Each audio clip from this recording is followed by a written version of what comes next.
peristiwa Jepang menyerah kepada sekutu tanpa syarat dan disiarkan di radio, di mana Sultan Syahrir mendengarkan siaran radio luar negeri yang pada saat itu dilarang.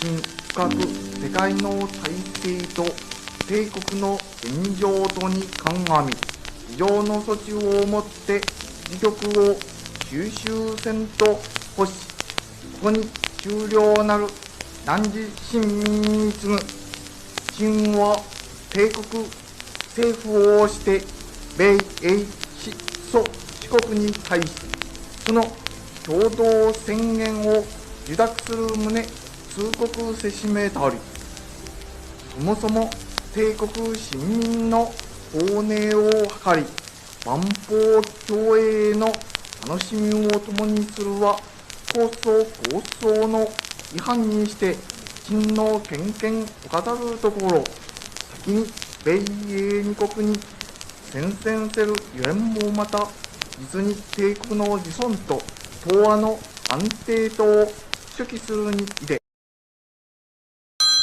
Bung Khairul, saya mendengar berita bagus dari radio, sebuah siaran berita luar negeri, Apa yang telah kau dengar? bahwa Jepang sudah menyerah kepada sekutu tanpa syarat. Itu yang telah saya dengar, Bung. Dan dengan ini, kita harus menggunakan momen ini untuk mempersiapkan kemerdekaan Republik Indonesia tanpa pengaruh dari Jepang. Malamnya, golongan muda bergegas untuk menyampaikan kabar ini kepada golongan tua di kediaman Soekarno.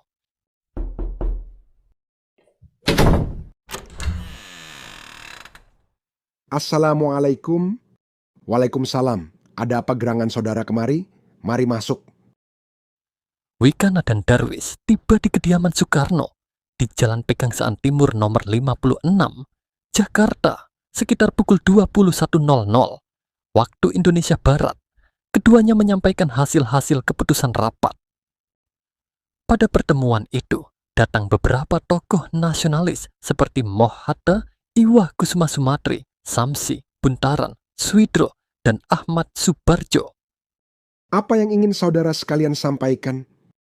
Begini Bung, tadi saudara Khairul dan Syahrir mendengar berita Jepang menyerah kepada sekutu di radio BBC London di Bandung. Para pemuda berkumpul mengadakan rapat dan hasilnya adalah semua pemuda setuju agar Bung Soekarno dan Bung Hatta segera menyusun kemerdekaan Indonesia. Namun sebaiknya hal tersebut harus diputuskan dahulu oleh PPKI. Namun sebaiknya Bung Hatta dan Bung Soekarno harus memutuskan hubungan apapun yang berkaitan dengan Jepang. Sebab kemerdekaan adalah hak kita, Bung. Maka itu kami mendesak agar proklamasi kemerdekaan dilangsungkan esok hari, tepat 16 Agustus tahun 1945. Sudahlah, Wikana, kita bicarakan dulu dengan kawan-kawan di asrama Cikini. Sementara itu, menjelang 16 Agustus 1945, pukul 24.00 waktu Indonesia Barat di Asrama Baperpi, Cikini 71 Jakarta, para pemuda berkumpul yang dihadiri oleh Sukarni, Yusuf Kunto, Dr. Muwardi, Sukando Singge, dan Chairul Saleh. Nampaknya golongan tua kita walaupun sudah didesak seperti tadi, kita harus punya jalan keluar dari semua ini. Bagaimana kalau kita mengasingkan Ir.Dr. Soekarno dan Bung Hatta keluar Jakarta? Di mana kita mengasingkan mereka, Bung? Bagaimana jika Rengas Dengklok, suatu kota di Kawedanan di Karawang? Para pemuda pun menyetujui ide Kodanko Singgih tersebut. Tepat pukul 04.00 waktu Indonesia Barat, Ir Soekarno dan Moh Hatta dibawa oleh sekelompok pemuda menuju Rengas Dengklok. Bung Karno, Bung Hatta, ada apa dengan membuat kekacauan seperti ini? Anda harus ikut kami ke Rengas Dengklok. Ini sudah jadi kesepakatan para pemuda, Bung. Kami akan membawa Bung Karno dan Bung Hatta ke Rengas Dengklok. Rombongan Insinyur Soekarno dan Muhammad Hatta tiba di Rengas Dengklok dengan selamat pada pagi hari tanggal 16 Agustus 1945. Soekarno dan Hatta berada di Rengas Dengklok sehari penuh. Sebenarnya apa mau kalian sehingga aku dibawa kemari? Kami ingin Anda dan Bung Karno segera melaksanakan proklamasi. Jepang sudah menyerah, Bung. Ini saat yang tepat untuk kita memproklamasikan kemerdekaan Indonesia. Mengapa kau begitu mudah percaya kabar itu, Karni? Jepang pasti akan memerdekakan kita. Tapi bukan sekarang. Saya tidak setuju dengan itu, Bung. Kami para pemuda ingin kemerdekaan atas jerih payah kita sendiri, bukan karena hadiah dari Jepang. Sekitar pukul 23.00 waktu Indonesia Barat, rombongan Rengas Dengklok tiba di Jakarta. Insinyur Soekarno dan Muhammad Hatta datang ke rumah Laksamana Maeda.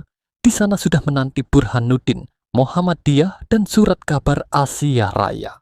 Semaun Bakri dari Jawa Kokokai, Sayuti Melik, Iwa Kusuma Sumatri, dan para anggota PPKI. Saudara-saudara, bagaimana bunyi naskah proklamasi kita? Kami bangsa Indonesia dengan ini menyatakan kemerdekaan Indonesia. Lanjutannya, Bung, hal-hal yang mengenai pemindahan kekuasaan dan lain-lain dilaksanakan dengan cara seksama dan dalam tempo yang sesingkat-singkatnya.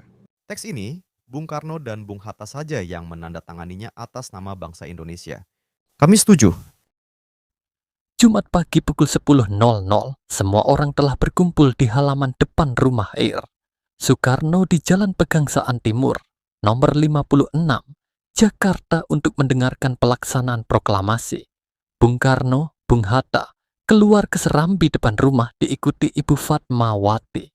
Bung Karno mendekati mikrofon sebelum membacakan proklamasi dan mengucapkan pidato pendahuluan.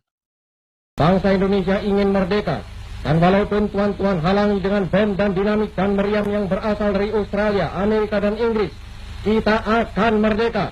Kita tentu merdeka. Kita pasti merdeka sebagai matahari terbit di hari besok. Janganlah tuan-tuan mencoba memikat hati kami dengan kata-kata. Sebab bangsa yang telah gandrung kemerdekaan tak dapat dipikat oleh kata-kata lagi. Kemerdekaan adalah seperti hidup dan mati. Tidak ada setengah hidup, tidak ada setengah mati. Hidup atau tidak hidup, mati atau tidak mati, hidup atau mati, mati atau hidup, merdeka atau tidak merdeka, tidak ada tingkatan lagi di antaranya. Kami telah gandrung merdeka, janganlah bermain dengan kata-kata. Lagi pula, Van Moog dan Van der Plas, tidakkah tuan-tuan di belakang kata tuan-tuan itu, tuan-tuan telah sediakan bom dan dinamit? Tidakkah tuan-tuan bersama-sama Amerika, Inggris, dan Australia telah menyerang bangsa Indonesia, membakar kampung-kampung Indonesia, mematikan orang-orang Indonesia, menjandakan perempuan-perempuan Indonesia, menyatukan dan menyatimkan anak-anak Indonesia? Tuan-tuan pun telah mengetahui pemuda Indonesia sedia mati untuk kemerdekaannya. Ditarakan tuan-tuan mengenal kejantanan amat dengan kawan-kawannya. Di balik papan tuan-tuan mengenal pemuda-pemuda Indonesia dari barisan berani mati. Ratusan ribu pemuda Indonesia telah masuk ke Sintai dan Jibakutai. Sebab, sekali lagi saya katakan, kami gandrung kemerdekaan. Semboyan kami ialah merdeka atau mati. Bagi kami, tidak ada tanah air sonder kemerdekaan. Tidak ada kemerdekaan sonder tanah air. Kalau tuan-tuan menyerang kami dengan pedang dan bom dan beril dan meriam, maka kami akan melawan mati-matian, berkelahi mati-matian. Dan yakinlah, tuan-tuan tidak dapat mematahkan kami. Kami pasti dibantu Tuhan. Kami pasti akan merdeka.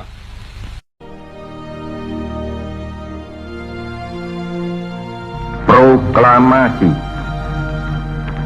Kami, bangsa Indonesia, dengan ini menyatakan kemerdekaan Indonesia.